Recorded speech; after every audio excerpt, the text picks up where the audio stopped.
sintonia, troca de experiências e um bate-papo descontraído sobre o espiritismo na sua manhã.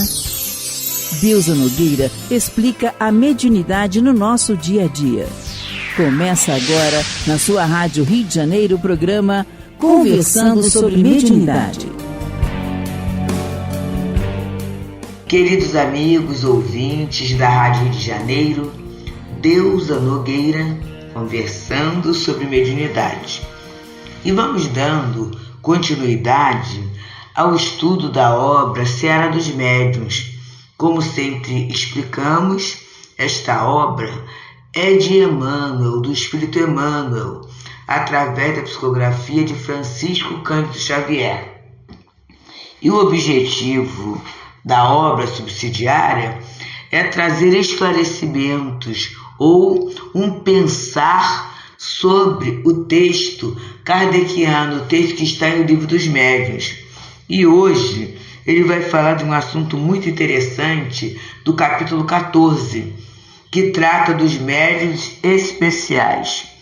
O item é 175, intitulado Médiuns Curadores. E o texto é o seguinte: só para lembrar, falaremos aqui desta variedade de médiuns, porque este assunto exigiria desenvolvimentos extensos demais para o quadro que traçamos. Sabemos, além disso, que um de nossos amigos médico propõe-se a tratá-lo numa obra especial sobre a medicina intuitiva. Diremos apenas que este tipo de mediunidade consiste principalmente no dom que certas pessoas possuem de curar, pelo simples toque, pelo olhar, até por um gesto, sem o concurso de qualquer medicação. Vou repetir, meus amigos, porque aqui está o conceito do médium curador. Consiste principalmente no dom que certas pessoas possuem de curar, pelo simples toque, pelo olhar, até por um gesto, sem o concurso de qualquer medicação. Dir-se-á sem dúvida que isto é apenas magnetismo.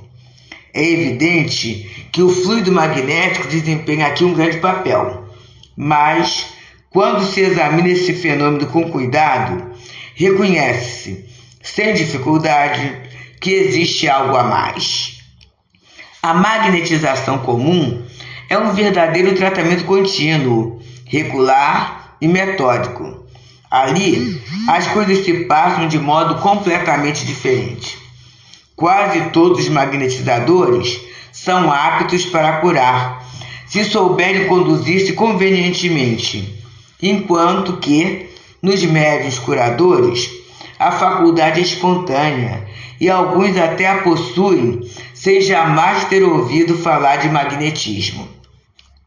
A intervenção de um poder oculto que constitui a mediunidade torna-se evidente em certas circunstâncias, principalmente quando se considera que a maioria das pessoas que podemos, com razão, qualificar de médiuns curadores tem recorrido à prece, que constitui uma verdadeira invocação. Então aqui, Kardec já vai traçando uma diferenciação entre a mediunidade e o uso do magnetismo. A gente não pode esquecer que Kardec estudou magnetismo. E no século XIX era um magnetismo extremamente usado para as questões da cura mesmo, né? Principalmente aquelas ligadas aos distúrbios nervosos, né? Mesmer foi esse grande estudioso, né? Essa criatura que colocou que, além do remédio, da poção medicamentosa, há outros recursos. E o aprofundamento do magnetismo foi levando ao pensar no espírito, ao pensar em algo que sobrevive à vida material, o estado material. Então, Emmanuel, no livro Seara dos Médiuns, Na reunião pública de 18 de novembro de 1960, ele nos traz uma página cujo título é Abençoa também. E ele nos diz assim: diante das vozes e dos braços que te amparam na enfermidade, coopera com os instrumentos de cura, abençoando a ti mesmo. Nesse momento aqui, ele vai trazendo para a gente uma questão comportamental. Porque vamos pensar assim, amigos, eu preciso ir ao médico ou eu preciso fazer um procedimento. Qual é, normalmente ou geralmente, a nossa posição? A gente começa a rezar pela gente. Mas a gente esquece de rezar por aquele que vai ser o instrumento, por aquela criatura que vai realizar o procedimento junto a nós. Vamos pensar alguns companheiros nos seus lares com o cuidador. Aí a gente pensa assim, meu Deus, que o fulano fique muito bem. Mas a gente esquece de orar por aquele que está cuidando, porque aquele que está cuidando, se ele não tiver força, se ele não tiver equilíbrio, poderá ocorrer um tombo, poderá às vezes até mudar a medicação, porque a gente sabe que essas pessoas trabalham por escala, então muitas vezes vêm sonadas, de uma casa para outra, e pode haver a troca de um medicamento, é um acidente, pode haver uma queda de forças. Então é muito interessante, a gente muitas vezes ora pelo ajudado, mas a gente se esquece de orar pelo ajudante, por aquela criatura que está proporcionando uma qualidade, uma condição de vida melhor para quem está recebendo. E aí ele vem falando uma outra questão: abençoar a nós mesmos. Meus queridos, vamos guardar essa expressão? Abençoar a nós mesmos. Porque nesse momento, e eu posso até colocar, em função da tarefa que tivemos da festa junina aqui no Teresa d'Ávila, então, num determinado momento, aconteceu um acidente. Descuidadamente, eu botei a mão direita numa panela. E aí já sabe, né? Queimei a palma da mão e criou uma bolha. E quando acontece um acidente desse, o que a gente faz? Puxa vida, por que eu fiz? Eu tinha que ter mais atenção, porque isso, e a gente começa, na verdade, a reclamar da gente mesmo. Mas olha só, meus queridos, foi a mão. A palma da mão é uma pele bem grossa. Eu não senti dor. Eu continuei, mesmo com limitações, a trabalhar mesmo. Agora, depois, foi uma bolha bem grande, bem extensa, acabou a festa. Na terça-feira ontem, a festa foi domingo, foi que eu tirei o líquido, e está tudo bem. A mão está bem, está a marca, mas está tudo bem. Olha que beleza. Vocês já pensaram se eu ferisse as mãos? Então, quando ele fala abençoar nós mesmos, é isso. É a gente agradecer a Deus por aquilo que já somos capazes de fazer. Eu falei de um episódio material, físico, mas vamos pensar espiritualmente quantas coisas a gente já consegue realizar. Quantas tarefas, quantos livros, quantos textos a gente consegue ler e entender. Quantas intuições, quantas experiências no aproveitamento dos recursos da vida material.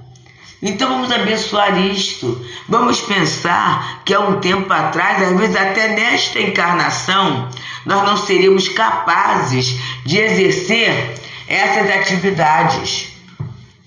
E continua Emmanuel a nos dizer assim: em qualquer desajuste orgânico, não condenes o corpo.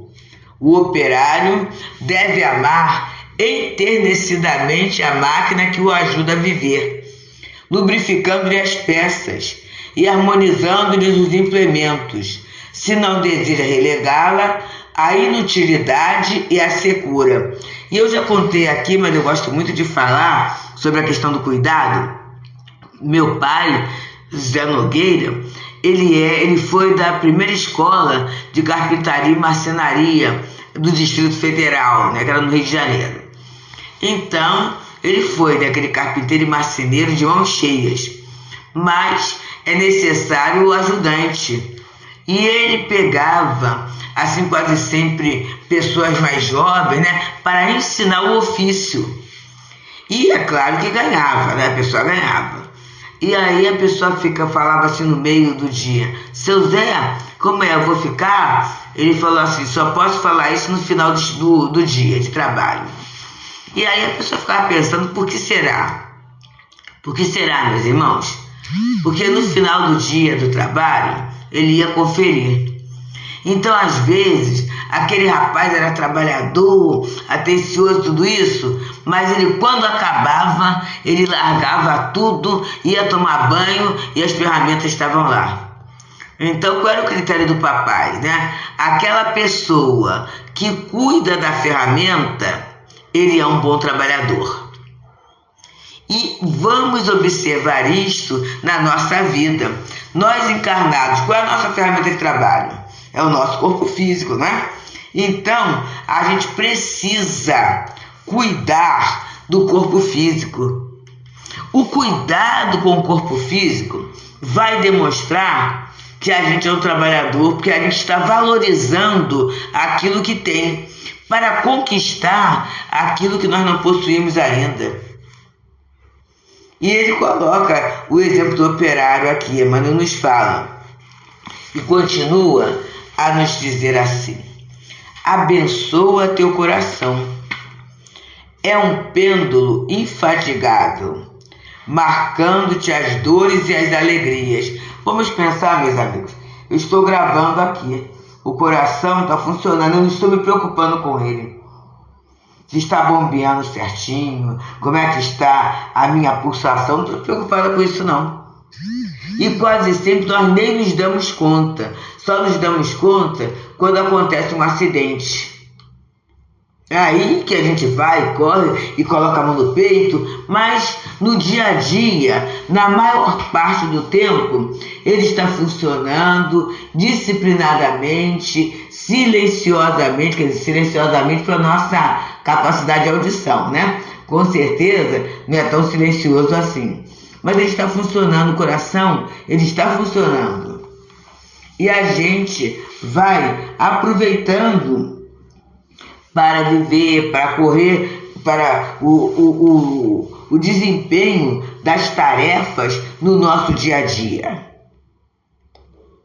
Marcadores de alegrias, e aqui Emmanuel é poético, né? Naquela questão do coração, do sentimento, né?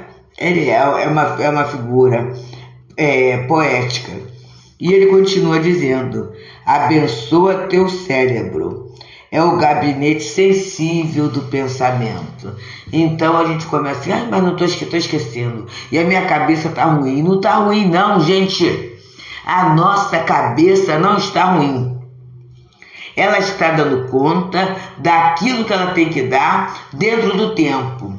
Sabe por quê? Se muitas vezes a nossa memória, a nossa memória estivesse como na época dos 15 anos, nós sofreríamos de transtorno de ansiedade.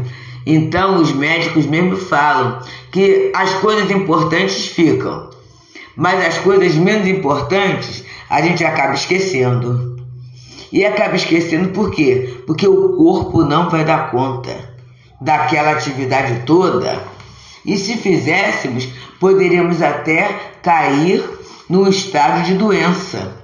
Então, vamos abençoar o cérebro. Graças a Deus, você, querido amigo, querido ouvinte da Rádio Rio de Janeiro, está conseguindo ouvir e entender aquilo que é falado. Está conseguindo dar o like, está conseguindo compartilhar, está conseguindo ver os programas ao vivo no YouTube. E você, meu irmão, minha irmã, que agora está preparando o almoço, ouvindo a rádio. Olha só, são duas atividades importantíssimas. E você está dando conta por quê? Porque o cérebro está funcionando. E continua Emmanuel a nos falar: abençoa teus olhos. São companheiros devotados na execução dos compromissos que a existência te confiou. Então, a maioria de nós somos videntes. Quando a gente fala vidente, é a forma como os companheiros com a deficiência visual nos tratam. Somos videntes. E o mundo, na verdade, ele é feito para quem vê, não é? Ele é feito para os videntes. E aí nós temos a nossa visão, que serve de orientação quando caminhamos, que serve de orientação na seleção daquilo que nós necessitamos para realizar esta ou aquela atividade. Mas será que a gente abençoa? Graças a Deus eu consigo ver. Ah, meus olhinhos, muito obrigada. Muito obrigada pelo serviço que vocês me prestam. Muito obrigada. Abençoa teus ouvidos. São guardas vigilantes que te enriquecem o entendimento. Coisa boa é poder ouvir. Muitos amigos usam os aparelhos auditivos, que é uma outra bênção que Deus permitiu ao homem descobrir. Porque o aparelho auditivo vai ser o microfone, né? Inclusive os médicos, quando colocam, falam assim: ó, não é um ouvido novo, não. É um amplificador do som. E quantos companheiros usam? Inclusive as meninas, né? Nós somos mulheres, tem aquelas que usam aquele bem discreto, que nem parece, confunde com óculos, fica muito chique, muito bonitinho, né? Então, olha o recurso que tem. Então, nós que podemos ouvir, graças a Deus. Vamos abençoar os ouvidos. Abençoa a tua língua. É o buril que te auxilia a plasmar toda a frase edificante que te escapa da boca. Vamos abençoar a língua, gente? Nós, então, que falamos, é uma beleza. O programa é gravado. Ontem, nós tivemos no Teresa d'Ávila o nosso Alexandre Bulhões, e amigo querido, né, da rádio. E a gente falava assim, que coisa boa é poder falar. E poder falar, poder articular as frases, os sons, as frases, né, é de uma forma inteligível. Poder organizar o pensamento e fazer com que outro perceba o pensamento, poder expressar nossas necessidades, nossas alegrias, nossas dores. Então, abençoada a língua, não é? Abençoa o teu estômago, diz Emmanuel. É o servo que te alimenta. E vamos falar baixinho. Um dos grandes prazeres da vida é nos alimentarmos. Como é bom a gente poder comer, não é? Então vamos abençoar? Vamos abençoar o nosso estômago que está funcionando e vamos respeitá-lo naquele momento que ele fala assim: olha, isso aí eu não quero não, isso aí não pode não. Porque na verdade esse impedimento é para que não ocorram doenças, situações mais graves. Então ele vai dar a limitação. E a limitação está na natureza, está na lei de Deus. Não mais, porque senão você vai adoecer. Então ele vai preservando a nossa saúde desde que seja obedecido. Continua Emmanuel. Abençoa tuas mãos. São antenas no serviço que consegues realizar.